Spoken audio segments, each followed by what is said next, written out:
Stunning testimony today at the political impeachment trial of suspended Texas Attorney General Ken Paxton. We want to take you live right now from the state chamber, or the Senate chamber rather, at the State House. You can see the testimony continues right now. These live pictures from Austin. One of Paxton's former top deputies, an employee turned whistleblower, began his testimony this morning. He is still on the stand. Earlier, he told the Senate jury that he believed the Attorney General's office had been hijacked to serve one individual over the interests of the general public. Fox 4's Dan Godwin following day 3 of this historic proceeding. Good afternoon, Dan. Good afternoon, Steve. Yeah, the morning session of day 3 of the trial, mostly taken up with the continuing testimony. We saw him there of Ryan Bangert, who was Deputy Assistant Attorney General in Ken Paxton's office until Bangert resigned in 2020.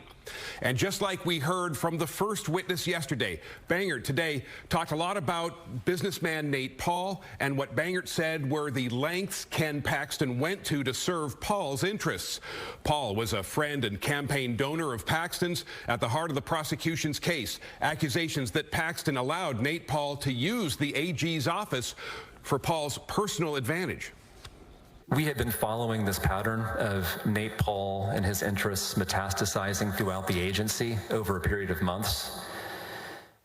It had become clear to me, based on my conversations with the Attorney General, based on the absence of a public interest in taking actions. What would be your response to the suggestion that you folks were sitting around there cooking up a mutiny against the Attorney General of the state of Texas? That would make no sense to me. We were trying to protect the Attorney General as much as we could.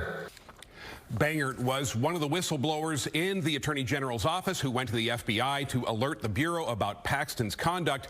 Bangert said Wednesday he had initially taken a job in the AG's office as an admirer of Ken Paxton, and that he had donated to his campaign prior to working for him.